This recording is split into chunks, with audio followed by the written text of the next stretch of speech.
할렐루야. 네. 반갑습니다. 이제 선교 특강 두 번째 시간 진행할 텐데 오늘 이 시간은 좀 놓아도 될 것 같아요. 왜냐하면 하나님께서 여러분들에게 말씀하시는 내용이 있습니다. 그것에 우리가 좀 집중해 봐야 되고요. 과연 내가 이제 내 고향 북한을 향해서 선교사로 준비되어야 될 텐데 어떻게 준비를 해야 되는가? 과연 선교라는 것이 무엇이고 선교사는 무엇이고 그러면 나는 어느 위치에 있고 나는 과연 무엇을 할 수 있는가를 한 번쯤 생각을 해보아야 된다는 거죠. 그 두 번째 시간으로 하나님의 선교의 역사에 대해서 오늘 여러분들하고 같이 이야기해 보려고 합니다. 사도행전 1장 8절에 있는 그 말씀을 여러분들 너무 잘 아시죠? 너희 오직 성령이 너희에게 임하시면 너희가 권능을 받고 예루살렘과 온 유대와 사마리아 땅끝까지 이르러 내 증인이 되리라. 할렐루야. 그 여러분들은 이제 그 하나님의 증인의 삶을 이제 살아내야 해요. 증인의 삶은 어떤 삶이냐면 증인은 거짓이 없어야 되거든요. 그 사실을 그대로 전하는 것이 증인이에요. 법정에서 증인이 사실을 이야기하지 않고 엉뚱한 이야기로 증인을 하며 증언을 하게 되면 그 사람은 법의 처벌을 받게 됩니다. 증인이라는 이야기는 굉장히 중요한 위치에 있는 사람이에요. 하나님의 증인이다 이러는 건 하나님께서 하신 이 말씀을 그 누구에게나 이렇게 전하는 자로 내가 사명을 받게 된 건데 그것을 엉뚱하게 또는 내용을 잘 모르는 상태에서 이렇게 내가 증언을 하게 되면 이게 좀 문제가 되겠죠. 여러분들은 하나님의 증인자로서 그 사명을 잘 감당하는 저와 여러분 되기를 소원합니다. 아멘. 하나님께서요, 과거에는 선교를 초대교회부터 시작을 해서 지금까지 하나님의 선교 역사가 지금까지 흘러왔어요. 근데 여러분들이 지난 시간에 잠깐 이야기를 했지만 대략 어느 시대에는 어느 나라가 선교를 좀 이렇게 왕성하게 했었고 그 다음에 시대에는 어느 나라가 선교를 주도했고 그 다음에 시대에는 어느 나라가 주역이 되었다는 것을 대략적으로 들어서 이제 이해를 하고 계실 거예요. 그렇죠? 그 처음에 제가 어디에서 이렇게 왕성하게 선교가 시작이 되었다고 말씀을 드렸을까요? 유럽이죠. 유럽. 영국 쪽에서. 그랬다가 영국에서 다시 미국으로 건너가고 지금 미국에서 다시 이제 아시아 쪽으로 이렇게 넘어오게 됐어요. 그 역사적인 흐름을 여러분들이 이제는 좀 배워야 할 때가 되는 거죠. 그래서 오늘은 그 하나님의 역사를 좀 이렇게 잘 순서대로 좀 여러분들에게 가르쳐 드리려고 합니다. 하나님의 선교 역사는 AD 33년부터 100년의 시기를 초대교회의 선교 역사로 봅니다. AD 33년이라는 뜻이 무엇일까요? 여러분 AD 33년이라는 걸 아세요? AD 33년부터 100년이 초대교회 선교의 역사인데 이 시간은 예수님이 탄생하신 시간부터 탄생하신 이후의 시간과 이전의 시간을 이렇게 나누어서 이야기할 수 있어요. 오늘은 기원전 이야기하셨는데 맞습니다. 예수님께서 태어나시기 전의 시간을 우리가 기원전 이렇게 표현하고요. 그것을 이제 BC 이렇게 이야기하는데 그리고 예수님이 태어나시고 난 이후의 시간을 기원 후 이렇게 이야기해요. 이건 이제 초등학교 때 이미 다 배운 내용입니다. 그래서 하나님의 시간은 예수님이 태어나신 시간이 기준이에요. 그래서 그 전 시간과 그 이후 시간으로 인류는 이야기하고 있어요. 예수님을 믿는다는 것은요, 그냥 일반 종교의 어떤 한 종교를 믿는 게 아니고 전체 하나님의 지금까지 이 역사에 오신 이 모든 것을 우리가 믿는 거예요. 이게 굉장히 중요한 건데 사람들은 예수 믿으세요 그러면 무슨 뭐 석가모니나 뭐 이런 거를 좀 믿는 거를 좀 착각을 하고 있는 경우가 있는데 우리가 인간으로 태어났으면 하나님을 믿는 것은 지극히 당연한 일이에요. 인류 역사가 시작되어서 지금까지 온 것은 모두가 하나님의 역사이기 때문입니다. 아까 BC 이야기를 했는데 BC는 Before Christ를 줄여서 BC라고 이야기하고요. 그 다음에 AD가 있는데 AD는 Anno Domini 이것을 줄여서 AD 이렇게 이야기합니다. 그래서 앞에 숫자가 연도가 나오고 앞에 AD가 나오면 아 예수님 후의 일이구나. 숫자가 이렇게 있고 앞에 BC라고 이렇게 되면 아 이건 예수님이 태어나시기 전 이야기구나 이렇게 이야기 표현하시면 되겠어요. 아시겠죠? 아는 이야기인데 그래서 이것만 봐도 우리는 하나님의 시간 안에 살아가고 있어요. 하나님의 시간 안에. 그래서 우리가 하나님의 시간 안에 사는 자녀들이기 때문에 하나님께서 지금까지 어떻게 역사에 오셨는가를 우리가 정확하게 알아야 돼요. 그래서 우리가 이 시간 하나님의 그 역사의 주인공으로서 이것을 분명히 알기 원합니다. 사도행전의 증거에 의하면요. 초대교회 성교가 예수님의 제자, 12제자에 의해서 그 예루살렘을 중심으로 시작된 것이 초대교회 선교라고 할 수가 있습니다. 그래서 그때 당시에 이 선교의 주춧돌이 되기 시작했는데 이때 두 가지 사건을 크게 이야기할 수가 있어요. 첫 번째 사건은 베드로가 이방인들을 전도했던 사건. 이방인들. 그리고 바울이 회심한 사건. 이 두 사건이 초대 선교의 가장 큰 사건이라고 할 수가 있습니다. 이 정도만 여러분들이 기억하고 계시면 될 것 같아요. 그래서 초대교회 선교 역사의 모습을 보면 어찌 보면 여러분들의 이 지금 분위기하고 너무 똑같아요. 너무 똑같아요. 보세요. 모진 박해와 고난을 받았잖아요. 초대교회가. 여러분들이 저 땅에서 모진 고통과 핍박을 받았잖아요. 그리고 모든 나라들로 이렇게 흩어지기 시작해요. 그곳에 있지 못하고 흩어지기 시작합니다. 그래서 그 흩어진 각자의 나라에서 이제 정착하기 시작해요.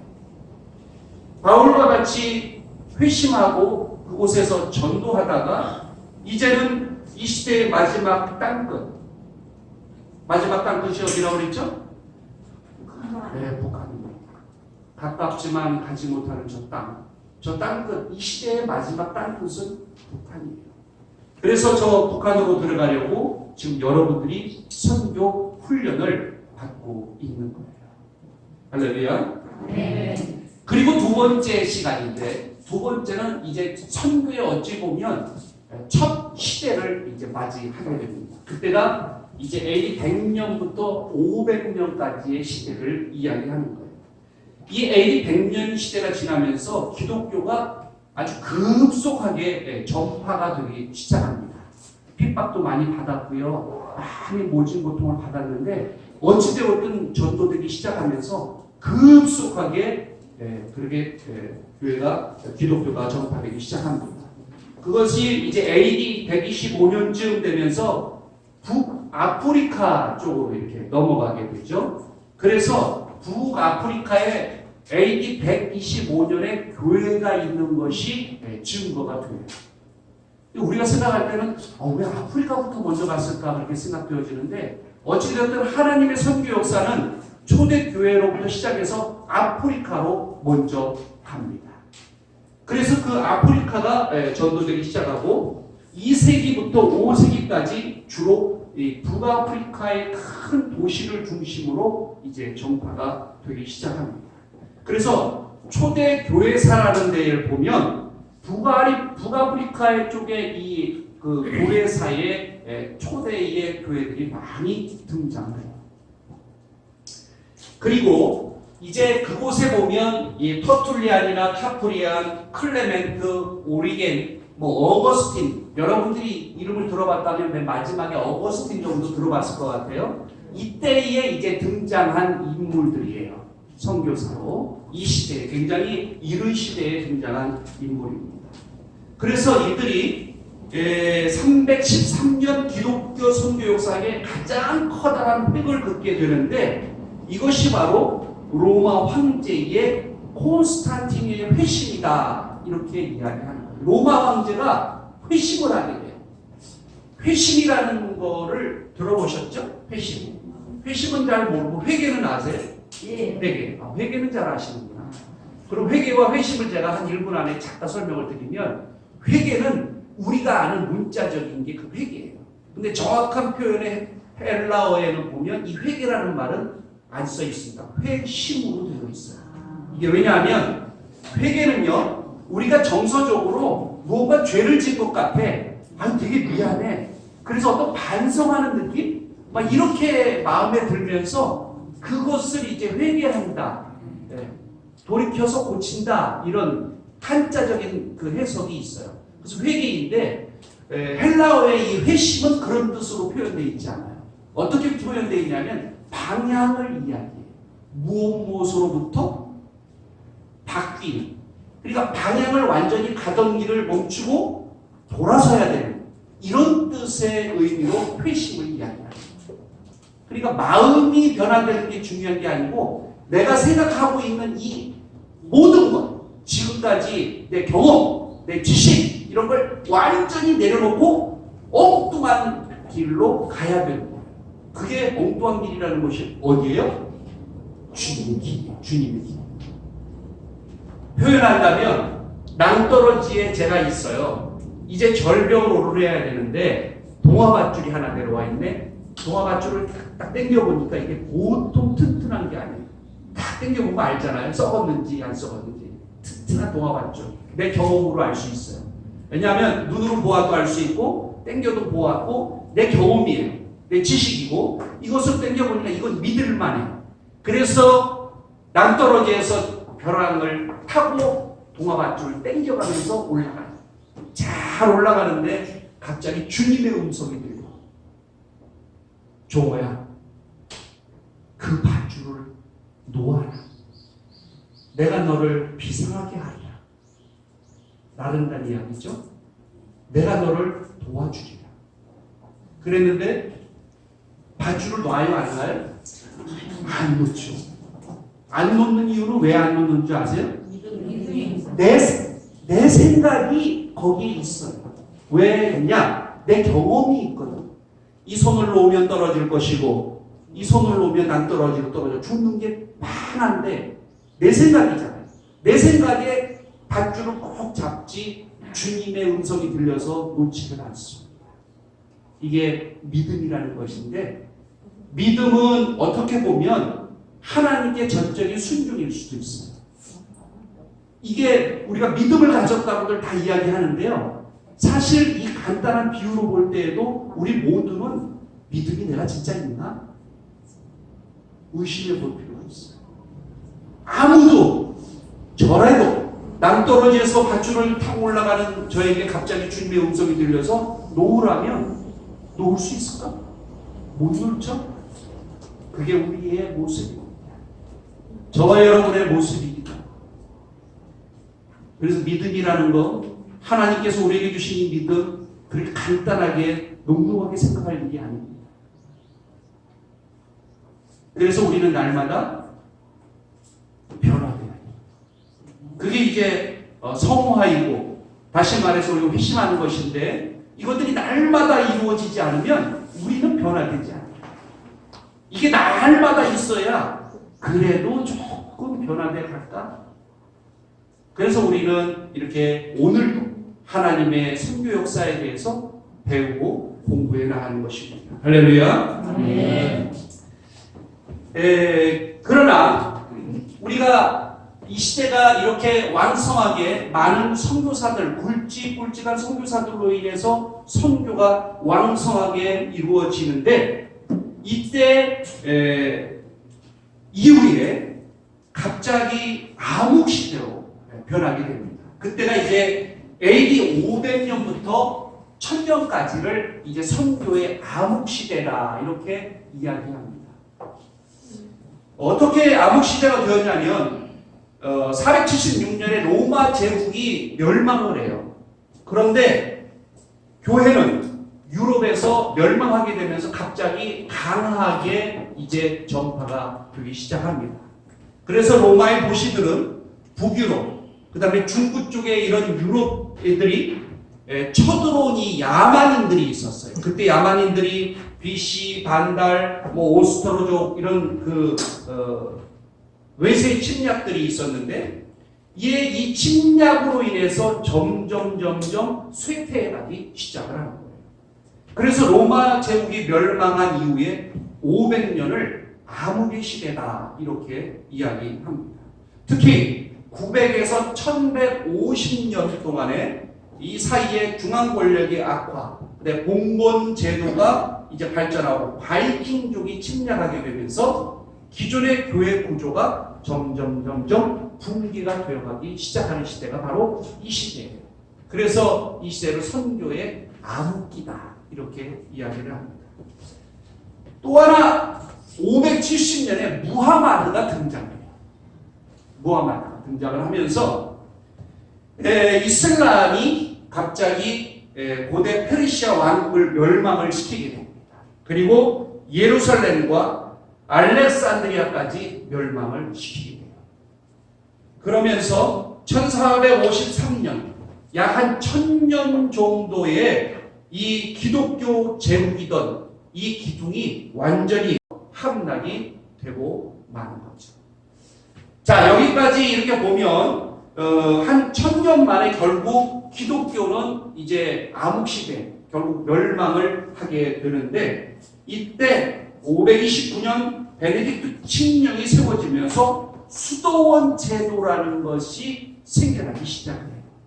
수도원의 제도는 어떤 거냐면 이제 쫓겨가서 저 산속에 들어가서 아무도 찾아오지 못할 곳에 올라가서 이제 수도원에서 수도를 하는 그런 수도원 제도가 이제 그때 당시에 한 곳, 두 곳, 여러 곳에 이렇게 생겨나기 시작을 하게 됩니다.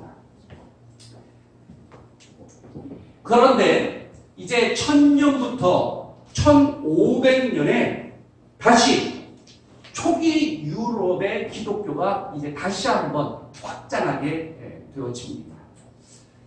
이때 11세기부터 13세기인데 유럽으로 건너갔죠, 기독교가. 그래서 그 기독교가 유럽 전체의 지방을 이제 기독교화하게 됩니다. 그래서 어찌 보면 이제 세계의 선교 역사는 아까 아프리카에 잠시 전도를 했지만 실상은 유럽이 그 전체의 교세를 장악을 하게 되는 거죠. 그래서 유럽이 굉장히 왕성해졌고 이때 신성 로마 제국이 일어나게 됩니다. 그리고 이 로마 교황과 신성 로마 제국의 황제와의 둘과의 전쟁이 이제 또 다시 일어나게 돼요. 그래서 헨리 4세 그리고 교황 그레고리 7세가 이제 전쟁으로 인해서 굴욕을 당하게 됩니다. 그리고 앵글로 색슨족이 다시 회심을 했다는 그 이유로 검을 사용해야 되는데 이 검을 사용한 실마샤 대제, 이 대제가 칼로 이제 그 선교지에서 칼로 이렇게 이제 칼을 쓰게 되므로 기독교 선교에 어찌 보면 이제 무력을 사용하는 게 이제 공공연하게 이제 허용이 되고 말았어요. 그때부터. 그래서 선교의 목적으로 전쟁도 하고 싸우기도 하고 칼로 사람들을 치기 시작하는 그런 시대가 이 시대부터 오기 시작한 거예요. 그래서 근간에 보면 이제 좀 없지만 과거에 보면 여러분들이 들었을 때 종교를 위해서 전쟁들을 막 이렇게 하잖아요. 자기의 종교를 지키기 위해서 막 전쟁을 불사하는 거예요. 그런 일들이 이 시대부터 일어나기 시작한 거예요. 이때 수도원을 중심으로 선교사들이 많이 등장을 하게 됩니다. 그때 등장한 선교사들이 주로 콜롬바, 보니페이스, 안스카 이런 선교사들이 수도원을 창설하고 수도원을 중심으로 선교 활동을 왕성하게 하게 되는 거예요. 자, 여기까지가 지금 약 1500년까지의 역사입니다. 지금이 몇 년도예요? 2020년. 그러면 이제 불과 한 700년 정도밖에, 그죠? 이제 안 남은 거예요. 이제 거의 다 왔어요. 거의 다 왔어요. 자, 이때 이렇게 되면서 무력이 어떤 하나의 선교 방법으로 허락이 되면서 잃어버린 예루살렘을 탈환하기 위한 십자군이라는 그런 부대가 나오게 됩니다. 들어보셨나요? 십자군. 예. 그래서 십자군은 교황 우르반 2세의 축복을 받아요. 그러니까 열심히 잘 싸워라 이렇게 하고 축복 기도를 해주는 거예요. 그렇게 해서 파송을 받습니다. 그렇게 파송을 받고 무슬림에 대항하기 위해서 이제 원정을 떠나는 거예요. 싸우기 위해서 떠난다는 거예요. 목표는 예루살렘 탈환입니다. 예루살렘이 성지잖아요. 그 예루살렘 성지를 탈환하기 위해서 이제 원정의 싸움을 이제 떠나는 거죠. 그래서 십자군은요, 비잔틴 제국이 특으로족 침입을 막기 위해 지지함과 그 다음에 동서의 교회들을 연합하고 회복한다는 그 이유로 이제 전쟁을 하기 시작한 거예요. 그런데요, 십자군 전쟁이 남긴 오점이 있어요. 십자군 전쟁이 남긴 오점이 한 3가지 정도가 있는데, 그것은 동방교회와 서방교회 사이에 엄청나게 큰 상처를 남기게 됩니다. 그리고 두 번째는 이 중동 국가와 서방 국가 간의 대립이 이제 형성이 되는 거예요. 그것은 이제 모슬렘과 기독교가 지금까지도 대립을 하고 싸우고 있는 그런 원인이 이 십자군 전쟁으로 인해서 생겨난 겁니다. 그리고 기독교의 도덕적 기준을 낮추고 말았어요. 왜 그랬어요? 무력을 사용하면서 기독교의 어떤 도덕적 기준을 완전히 떨구게 된 것이죠. 마태복음 26장 52절에 있는 말씀이잖아요. 베드로가 칼을 휘둘러서 말고의 귀를 잘랐을 때 예수님께서 하시는 말씀. 우리 한번 다 같이 읽어볼까요? 맨 밑에 시작. 검을 가지는 자는 다 검으로 망하리라. 아멘. 저도 운동선수 출신이에요. 그래서 저도 화가 좀 많은 편이에요. 그래서 불의를 보면 잘 못 참아요. 불의를 보면 제가 주먹이 먼저 나가요. 그게 상당히 저한테는 치명적인 약점인데요. 오늘 뭐라고 그러셨어요?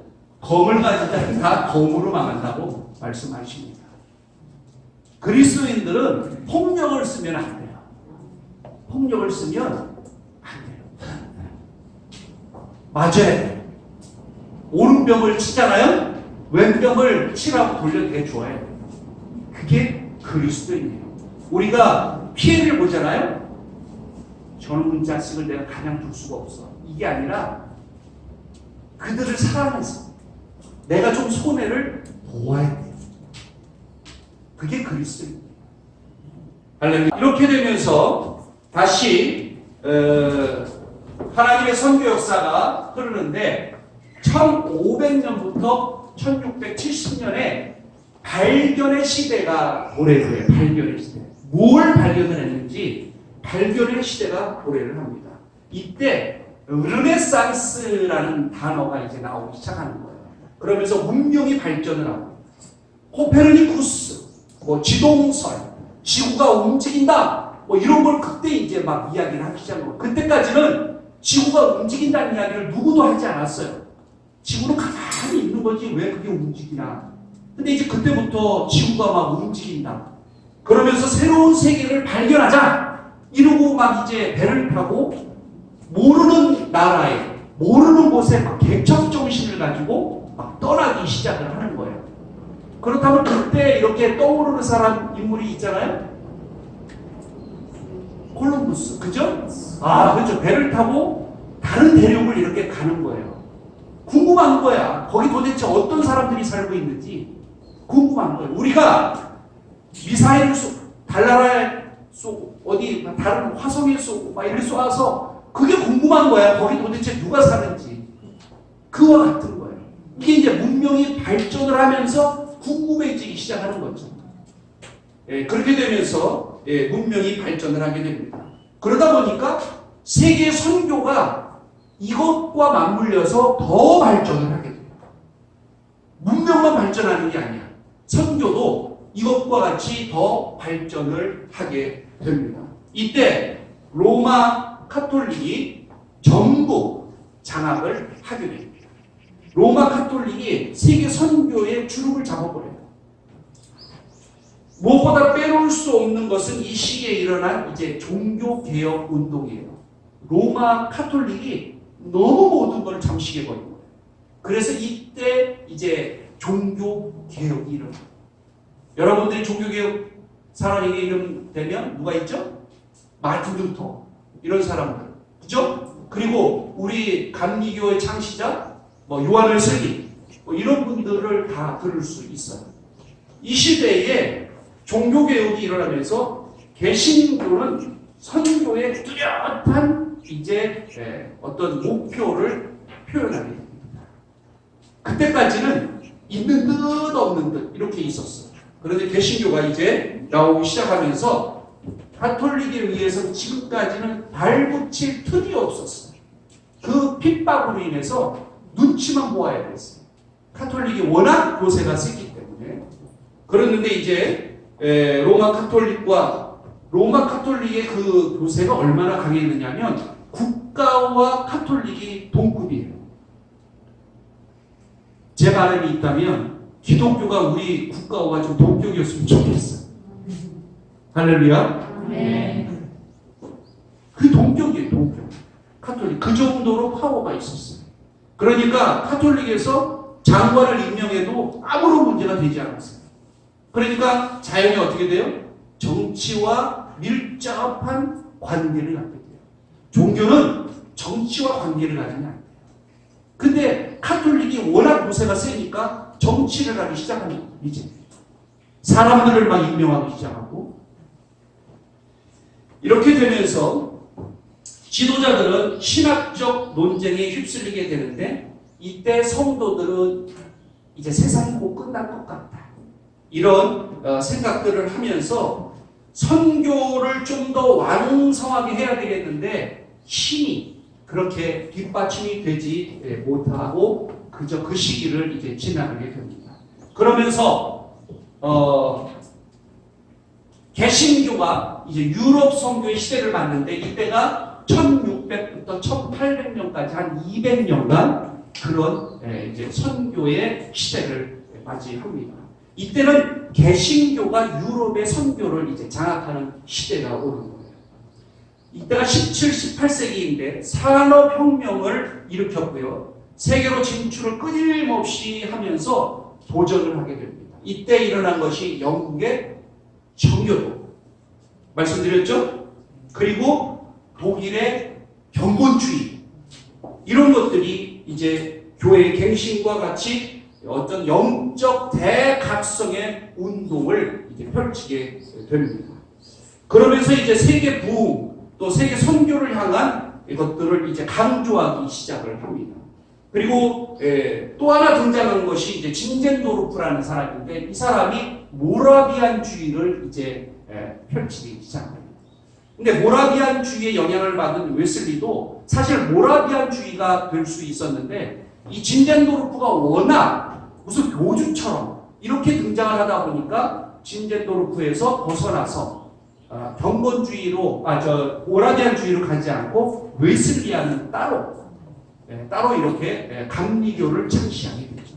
그래서 웨슬리안이라고 이야기해요. 감리교인들을 웨슬리안, 외국인들은 다 내가 감리교 목사입니다. 이러면 웨슬리안 이렇게 이야기해요. 웨슬리안이라고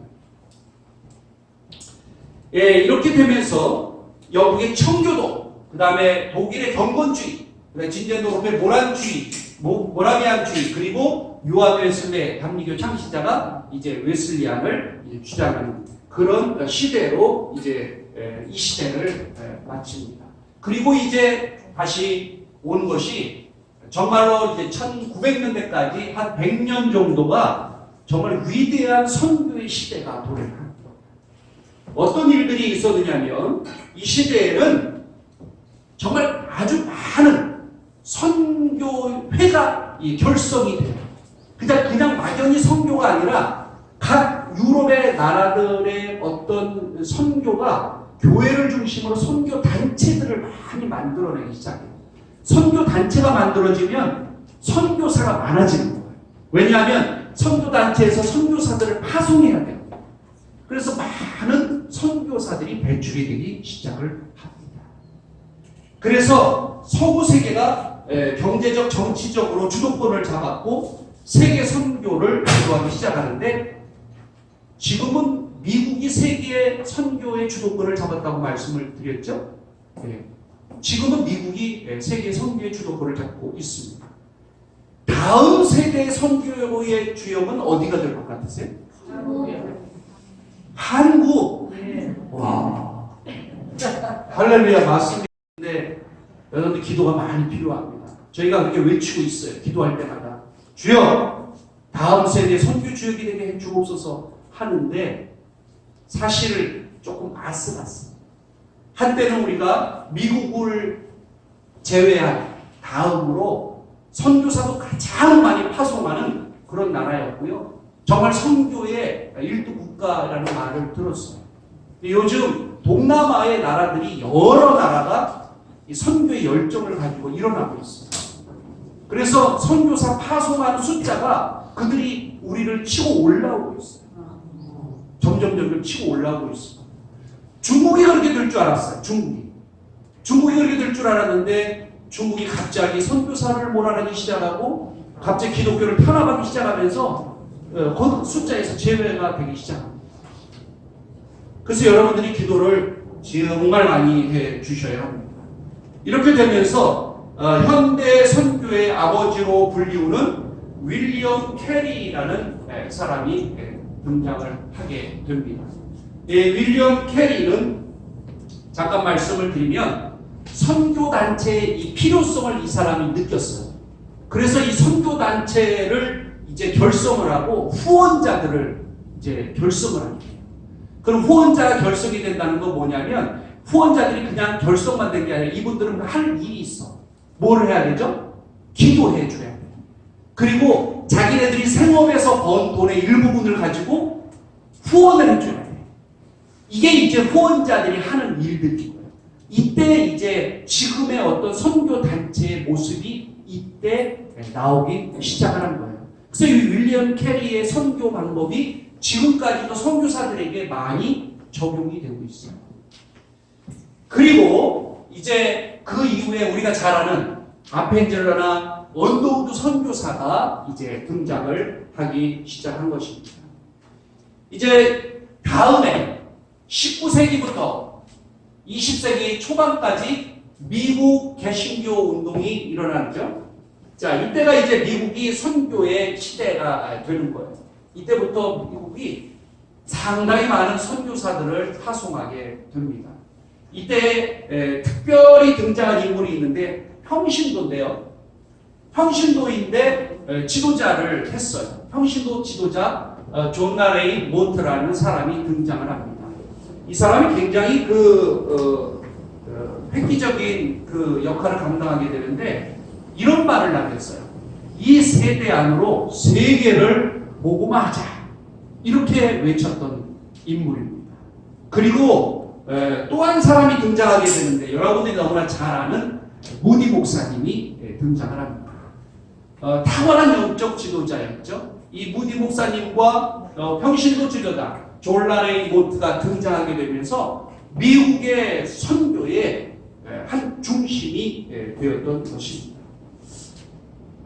세계가 너무 빨리 얼마나 빨리 지나가는지 한번 보면 제가 대학을 다닐 때에 처음 컴퓨터라는 것이 나오면서 정말 눈이 뿅 커지더라고요. 이런 게 다 있구나. 그 컴퓨터를 다룰까 했더니 1년 만에 286이라는 그 버전이었는데 이게 갑자기 386이라는 버전으로 바뀌어요. 그래서 286을 쓰던 사람이 386을 쓰기가 너무 어려워. 근데 1년 뒤가 되니까 또 486으로 바뀌어. 그 또 1년이 되니까 586으로 바뀌어. 한 4년인가 5년 만에 286에서 586을 따라갈 수가 없어요. 너무 차이가 많아요. 너무 차이. 한 5년 만에. 그래서 그때 당시에 컴퓨터 가게 했던 사람들이 성공했던 사람이 없어요.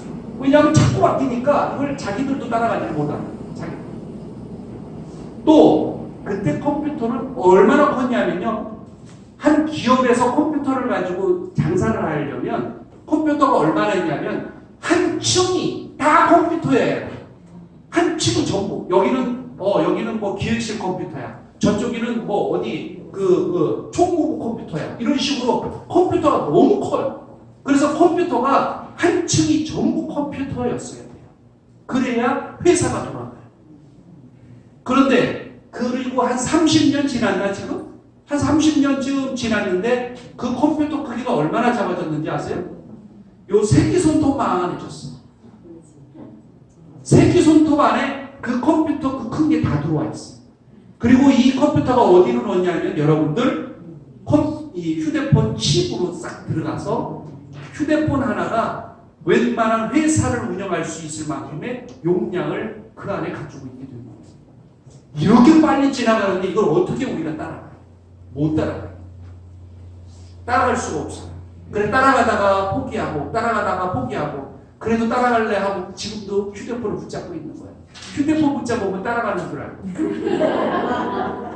못 따라가요. 그러나 밀레니엄 세대 지금 나는 아이들은 어릴 때부터 아예 갖고 살기 때문에 그들은 어려움이 없어요. 전혀 어려움이 없습니다. 이런 시대를 살아가는 우리들인데 이렇게 빠르게 진행되고 있는 이 상황, 선교도 마찬가지예요. 선교도 이런 시대에 맞추어서 선교가 계속해서 바뀌어 가줘야 돼요. 옛날 것을 고집하고 선교를 하면 선교를 할 수가 없어요. 근데 지금까지 우리가 선교 역사를 이렇게 훑어보았잖아요. 선교 역사를 또 보면 이제 목사님들이 자기가 모르는 땅에 가서 그곳에서 교회를 세우고 그곳의 영혼들에게 안수를 하고 그들을 케어하는 이런 선교 전략을 펴왔는데 지금의 시대는 그런 걸 요구하지 않아요. 어느 나라. 그 예가 중국을 보면 알아요. 중국은 아예 모든 선교사들을 다 추방시켰어요. 그렇다면 이 시대는 과연 어떤 것을 원하고 있는가를 우리가 한번 생각해 보아야 합니다.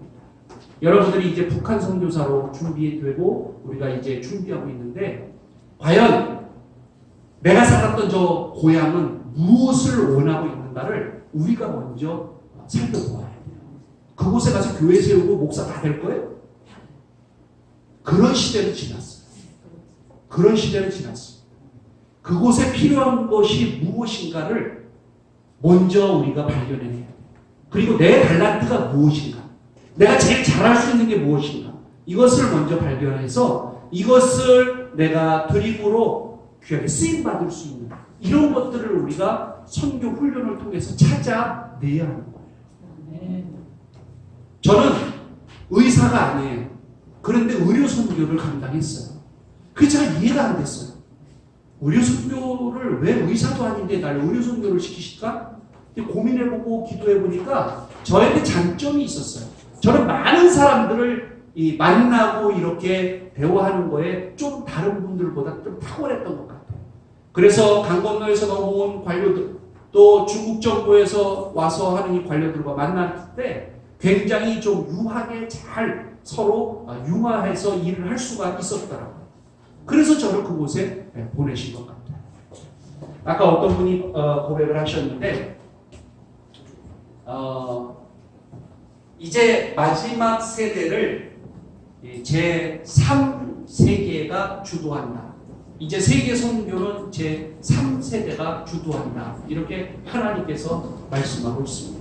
제3세대는 어느 세대냐면 미국도 아니고요. 유럽도 아니고 러시아도 아니고 중국도 아니고 저 못 사는 아메리카, 라틴 아메리카 중간에 있는 지금 너무너무 힘들게 살고 있잖아요. 그 라틴 아메리카나 또 아프리카에 못 사는 나라들이 있어요. 최빈국들은 전부 아프리카에 있어요. 또 그들 그리고 아시아권이 이제 제3세계입니다. 이들이 세계 선교를 주도해 나간다는 거예요. 그 중에 가장 주역이 누구예요? 대한민국입니다. 할렐루야. 대한민국이 주역이 되어야 합니다. 시간이 많이 지났는데요. 우리 21세의 세계 선교의 주역은 대한민국입니다.